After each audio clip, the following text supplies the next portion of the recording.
Right now, somebody listening to this is 3 days away from quitting everything they have ever worked for.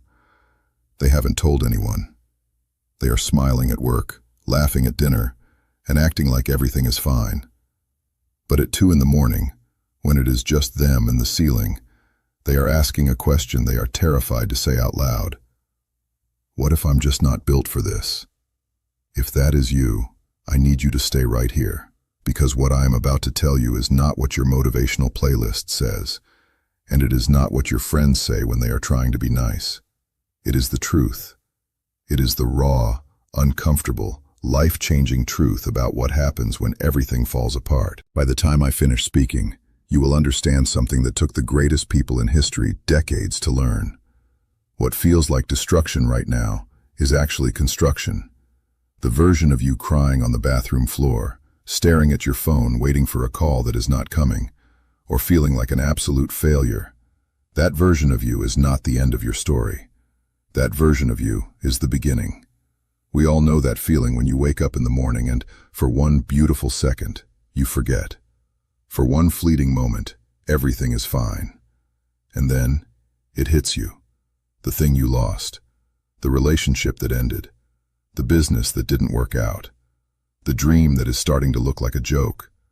The heavy weight of all the ways you feel like you are falling behind. And in that gut punch second, it all comes rushing back, and you think, how did I get here? Maybe you did everything right.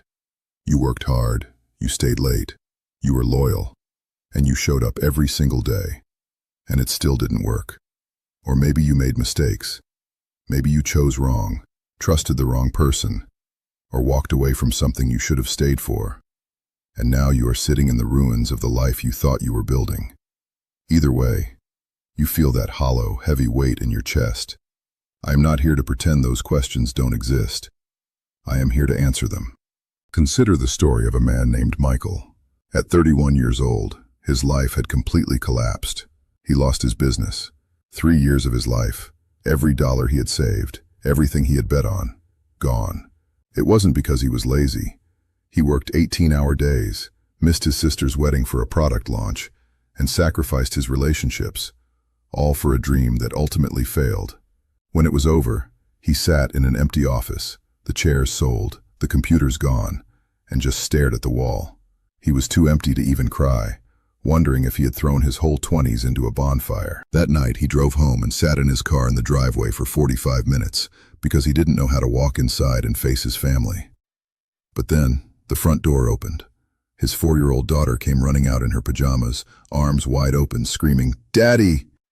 She didn't know about the failure. She didn't know about the lost money or the broken dream. She just saw her dad. Michael broke down right there because, for the first time in months, he remembered what he was actually building a life for. Today, 7 years later, Michael runs a company 3 times the size of the one that failed. He is home for dinner, he is present, and he is a completely different man. When asked what the turning point was, he said, "The failure didn't break me. It burned away everything that wasn't actually me. And what was left, that was the real foundation." Pain is not the enemy. Pain is the professor. Every single person you admire, every leader, artist, athlete, or entrepreneur who built something that mattered, did not get there despite their breaking point. They got there because of it. First, realize that collapse is not failure. Collapse is recalibration. When a building is being torn down, it looks like destruction to an outsider. Dust is rising, and walls are crumbling. But the architect isn't crying. The architect is working because an ending from the outside is a blueprint in motion from the inside. Your life might look like a demolition site right now, but you are not being destroyed. You are being redesigned. Second, understand that the version of you who survives this will be unrecognizable. The fire you are walking through right now is not destroying your character. It is forging it. Steel doesn't become steel without heat. Diamonds don't become diamonds without pressure. And you do not become who you are capable of being without this exact moment. Third, the only unforgivable mistake is stopping before the transformation is complete. The comeback is always quieter than the breakdown. Nobody broadcasts the quiet mornings when they decided to try again. But those tiny moments of defiance are where legends are made. What if the thing you are calling your worst year is actually your origin story? In every great book, movie, or historical account, the hero had to lose first. You are simply in the dark chapter of your own story. If you stop here, it is a tragedy. If you keep going, this becomes the best part.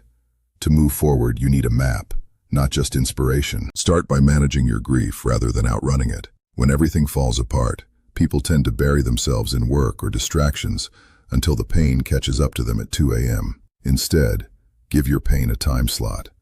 Take 15 minutes a day to sit with it, feel it fully without distractions, and when the time is up, close it. Say to yourself, I felt that, and I am still here. You are telling the pain, I see you, but you don't get to run my life. Next, find one small act of agency. When everything feels out of control, do not try to fix your whole life at once. Find one thing you can control today. Making your bed, drinking enough water, or writing one important email. Every small thing you control sends a message to your brain. I am not a victim of my circumstances. I am still the author of my life. Finally, redefine what winning looks like right now. Stop measuring your current self against the vision you had before everything changed. The path has shifted, and that is okay. For today, winning means you woke up, you are still trying, and you refuse to give up entirely. Build from there. I want to speak directly to the person who has been holding it together for everyone else while falling apart alone. The one who laughs it off in public and breaks down in private. You have not come this far to only come this far. Every scar you carry is proof that you survived something meant to destroy you. The people who look unbreakable from the outside broke completely too. They just put themselves back together, piece by piece, choice by choice, morning by morning. You don't have to feel brave. You just have to keep moving.